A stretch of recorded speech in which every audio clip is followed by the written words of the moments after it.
শ্রাবণ মাসের চতুর্থ শনিবার কিভাবে করবেন। 8টি লোহার প্রেক নিয়ে সন্ধেবেলায় যাবেন শনি মন্দিরে। লোহার প্রেকগুলি গোল করে সার্কেল করে একটা একটা করে পুঁতে দেবেন। তারপরে একটি কালো কার ওই প্রেকগুলির মাঝে মাঝে মাঝে মাঝে গোল সার্কেল করবেন। মাঝে একটা সর্ষের তেলের প্রদীপ উত্তর দিকের মুখ করে জ্বেলে দিয়ে আসবেন।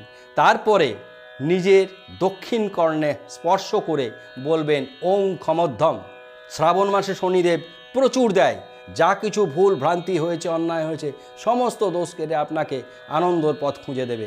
আর শনিদেবকে চরণের দিকে তাকিয়ে অপরাজিতা ফুল দিয়ে প্রণাম জানাবেন জোরহাত করে। পারলে শনিদেবের বীজমন্ত্র করবেন ওং ঐং হ্রিং শ্রিং শনৈশ্চরায়। 28 বার এই বীজমন্ত্র করবেন।